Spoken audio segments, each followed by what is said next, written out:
morning. Welcome to the Weather Desk. I'm meteorologist Craig Moeller. We're broadcasting from the 13 News Now studios here in Southeast Virginia. We cover today's top weather headlines each and every morning, starting around 9 a.m. Eastern here from the Weather Desk.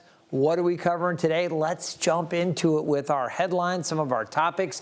First of all, a large earthquake off the coast of Japan. We'll start there, show you what's going on. They issued tsunami warnings, concern there for potential tsunamis. We'll tell you what they've experienced and what they were worried about. We also have a recap on some more big storms back in the central U.S. last week. So stormy across the central part of the country, the upper Midwest really hit hard. We'll let you know what all played out there and what's next as we look forward over the coming days and the severe weather outlook. As we take a look, we have an extended ski season in Pennsylvania. Up in the Poconos, we'll take you to one resort that's setting a record for their longest season that they've been able to ski into. So it was very chilly. They had a lot of snow up there that allowed them to contribute more snow. And they said, hey, there's so much still hanging around. Let's keep the party going. So we'll talk about that. Also, winter continues up in Western Canada around Calgary. Some more heavy snow there. So while we certainly saw our transition to spring and even summer-like weather last week, there's other parts of the North American continent that are seeing very cold conditions. And again, we'll have more on that. So we're going to talk about the drought conditions across Hampton Roads, and it is having some impact on Virginia strawberries. Now, there are things that are being done to protect the crops, and we'll talk about that. But when we talk about the drought monitor, how it updates every Thursday, and we say, okay, yeah, we could use some rain, or now we're in moderate drought, some areas in severe drought, even extreme drought across parts of the region.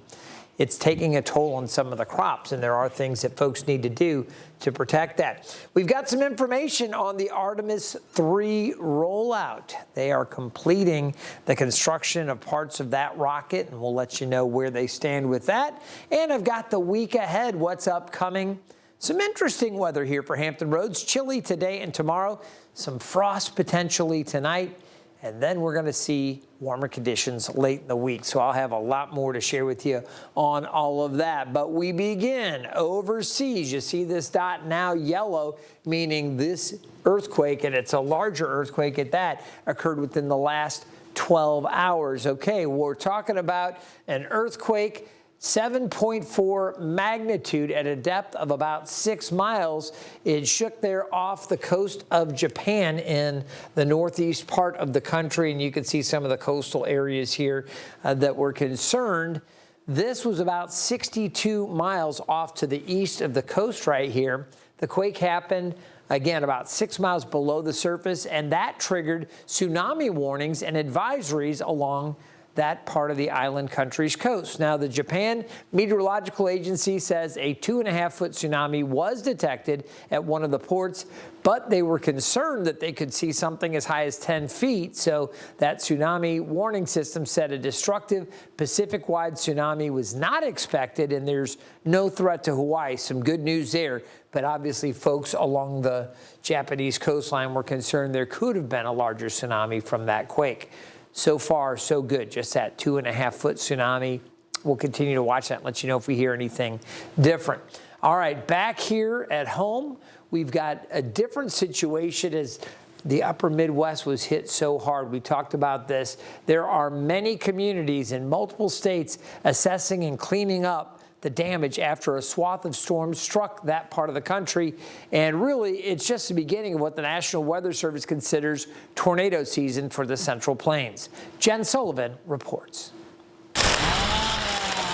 Cleanup is underway in multiple communities after a swath of storms from Texas up to the Great Lakes hit Friday. Several tornadoes were reported. Something blew through my patio door. It was a pretty good sized chunk of wood. Glass went everywhere. In northwestern Illinois, this massive EF2 tornado was caught on camera in the town of Lena. Roofs blown off multiple homes. The magnitude of the disaster was so huge. Winds up to some 130 miles per hour were reported. The storms tearing down power lines and damaging several buildings. The storms caused significant damage and multiple residential structure, outbuildings, and agricultural properties. In Wisconsin, multiple tornadoes were confirmed by the National Weather Service. Okay, we've got houses down. This is massive. This is in Ringgold, Wisconsin, an area centrally located in the Badger State, where an EF3 tornado caused extensive damage. The National Weather Service says this type of weather is unusual this early in the year. Right now we're only in the middle of April. Peak severe weather season is June, July, so we're not even in peak severe weather season yet. According to the National Weather Service, an average of 1,225 tornadoes occur every year across the country. But last year, there were more than 1,500 tornadoes reported. I'm Jen Sullivan reporting. So obviously a lot of destruction you just saw across this part of the country. The great news is that things are calmer now. And as we look across the country, and we're going to spend some more time talking about the potential for some soaking rains up in Northern California, Southern Texas. Right now, the severe weather threat is nil across the area. Really no severe storms. We're not looking at any violent destructive winds. We're not looking at any tornadoes. Much, much better. No large hail associated with any of the precip. That's for today. How about tomorrow? They need a break. Well, Tuesday also looking good. Wednesday, we finally get a little bit. So no severe threat today, no severe threat tomorrow. But Wednesday, we do have the opportunity for some stronger storms. And it's a small area, but an area nonetheless with this marginal or level 1 risk. You can see across North Platte, Nebraska, up through Valentine. You come south into Kansas and Dodge City, Scott City, Colby. These are all western portions of Kansas, down into the panhandles of Oklahoma, Guymon, and down to areas just east of Amarillo. Again, not a great threat, but it's the only threat we have over the next 3 days, so I wanted to make sure you're aware of that. I think the country will welcome a break from the violent weather. Now, there might be some excessive rainfall. I mentioned that. 2 areas we're watching, one in South Texas, one out along the California coast. We'll put the rain back on. Notice a little bit of light snow back across parts of New York State, maybe a few sprinkles there in West Virginia. But Texas and California, those are the 2 areas where we are seeing some moderate to heavier pockets of rain. This north of San Antonio, headed towards San Marcos as this drifts to the east. There is some potential, and my heart keeps going back out to the folks in Kerr County there in Kerrville, of course, hit with that terrible flooding last summer. You can see, again, some more wet weather there, and there is some potential for excessive rainfall in this part of Texas. In addition to that, I mentioned California. You can see some more rain coming in south of Crescent City through Eureka, Garberville, over to Hayfork, over towards Redding eventually. Here's the San Francisco Bay right now. San Francisco, Oakland, all looking pretty good. San Jose, no problems. But there are some showers offshore, and some of this may drift in. There is that level 1 threat for excessive rainfall. So we'll continue to monitor Northern California and South Texas. Now, as far as our weather goes, we've got high pressure dominating the southeast. Remember, this is an area that could really use some rain. They're not going to see anything. This is more or less a dry passage for our area, a front that's coming through. But there are a few sprinkles off to the north. And I'll tell you what, cooler air, another shot of it. We're going to come back and talk some more about that. As you can see, a few sprinkles off to the north, but we're in pretty good shape here in Hampton Roads. We could use some rain. I'll talk about when we'll see our chances coming up in just a bit. Now, we are going to take a short break. When we come back, while we've been experiencing the warmer summer-like conditions, other areas are still living like it's winter. We have a look at a record ski season shaping up in Pennsylvania. And a major snowstorm that blew through parts of Canada. Look at that. Winter continues. Stay tuned.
Welcome back to the Weather Desk. I'm meteorologist Craig Moeller. You know, just off to the north, they've been experiencing spring weather as well across portions of Pennsylvania, northeastern and central Pennsylvania. We'll zoom into one area in particular, Camelback Resort. At Camelback Resort in the Poconos, I know the calendar says it's spring, and even those temperatures last week, it was warm enough. But guess what? It's still ski season there in the Poconos, and skiers are celebrating. A resort spokesman says that a cold winter allowed them to make a surplus of snow that can keep through the spring.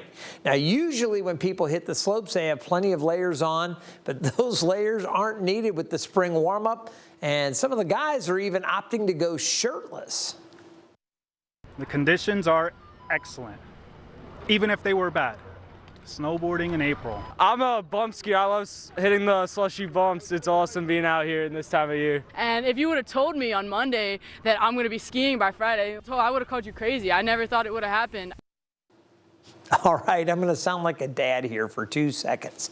All right, when you're skiing, all that snow reflects sunlight. So I hope if they are skiing shirtless, and I know it's kind of fun and a novelty and everything, that they use tons of sunscreen because they are vulnerable. The other thing is if you fall down and you don't have that clothing to protect you, you can get some pretty nasty rashes and even some cuts out there. So hopefully they're enjoying it. This is Camelback's longest ski season to date. Resort leaders hope to keep the season going until the first week of May. It does look like a lot of fun. All right, we're going to turn our attention to the Great White North. I'm talking about Canada here, south of Edmonton, in a town you know, you've heard, Calgary. Well, a spring snowstorm plunged Calgary back into winter with the driving conditions last week. With everything going on, they were expecting accumulations to almost a foot. Take a look at this video. You can see residents were already digging out while the snow kept falling. Police say they responded to about 150 crashes. This was due to the worsening conditions, winds blowing the snow around, making it hard for drivers to see. There you go, guys. Still winter in some parts of North America. We're going to take another short break. When we come back, we'll have a look at how the drought conditions in our region are impacting farmers.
Welcome back to the Weather Desk. I'm meteorologist Craig Moeller. On Friday, the Virginia Department of Environmental Quality expanded its drought warning to 83 counties and 31 cities from across the Commonwealth.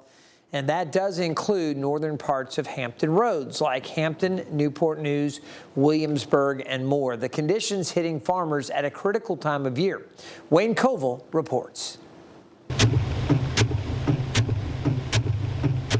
We planted in September. We started watering them then. About 1st of March, we started watering them pretty heavily again. Adams Acres in Dinwiddie County. We just started this week. Has long been known for their strawberries.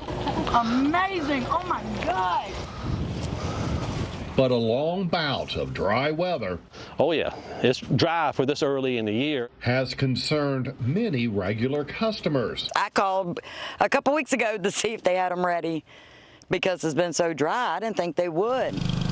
Right now, ponds like this, a whole lot of watering, are key to the success of this year's strawberry season. The pond for the drip pump for the strawberries is down probably 18 inches already, just running drip, which doesn't use very much water, not like the overhead irrigation. What the pumps are using is a lot of diesel fuel, which makes watering expensive. And it's not just the strawberries that have to be drenched. Now this is to water the blueberries because they got little tiny blueberries out there now for the summertime. They should be ready probably middle of June if everything goes smooth. Those out here picking strawberries say they appreciate the hard work it's taking to keep them fresh. Oh, they are delicious, very sweet. But the dry weather, which Todd Adams says started last fall, may also cause problems with the other crops they grow throughout the spring, summer, and fall. We also have blueberries, blackberries, butterbeans, sweet corn, tomatoes. Virginia usually receives over 40 inches of precipitation every year. However, droughts are not uncommon. And right now, it's rain, Adams says, that is needed to make sure this growing season is successful.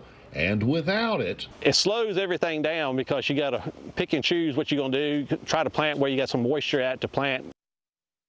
We don't have good chances for rain coming up anytime soon, certainly no drought busting.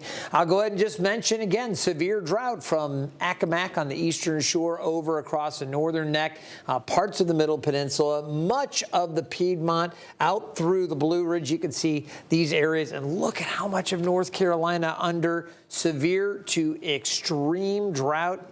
Serious dry down to the south. For Hampton Roads, a closer look again, you can see we are looking at moderate drought across our bulk of our viewing area, just those northern areas and down south of the Albemarle Sound under the severe drought. We need the rain. We're going to take a look at when we can expect some rain in just a little bit. We're going to take another quick break. An unexpected landing in a California backyard. Hello, basket full of people that came from the skies. Plus, NASA's gearing up for the next major mission, Artemis 3. And it's cooler today, but another warm-up is coming for Hampton Roads. Stick with us.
Welcome back to the Weather Desk. While raindrops are falling from the sky in Northern California, there was something else that came from the sky near Temecula in Southern California. A man got quite a surprise on Saturday when a hot air balloon landed in his backyard. Take a look at this video. Yeah, it's nothing like having a group of about 13 people that were on board the hot air balloon when the pilot says they needed to make an emergency landing. The pilot says the wind had died down, forcing him to land. Fortunately, no one was hurt. They were able to set the balloon down gently. You see no damage to the man's deck or property, so that's good. Eventually, a truck came to move the balloon off his property. All right, from California, we head to Louisiana and New Orleans because this morning, NASA began the next stage for its upcoming Artemis 3 mission. Earlier today, NASA rolled out the largest section of the Space Launch System rocket out of the agency's assembly facility there in New Orleans. It's called the top 4/5 of the SLS core stage. Now, this contains the liquid hydrogen tank, the liquid oxygen tank, the inner tank, and the forward skirt. The pieces were loaded onto NASA's Pegasus barge to be delivered to the Kennedy Space Center in Florida. The Artemis 3 mission is set to launch in mid-2027. Really, really excited about that. All right, we're going to turn our attention now to the outlook for Hampton Roads. We had a very hot week. Remember a couple days last week, last Wednesday and Thursday, those were record highs. Both those days, low 90s. We were hot on Friday, Saturday, beautiful, but pretty warm there. Great beach day on Saturday. Sunday, different story. I was out for a walk with my wife along the Chesapeake Bay when the cold front rolled over us and the temperature dropped about 15 degrees in just a handful of minutes. It was a sharp drop in temperatures, and it was cool and blustery through the afternoon. That morning temperature occurred around 9:30, quarter to 10, and then the bottom fell out.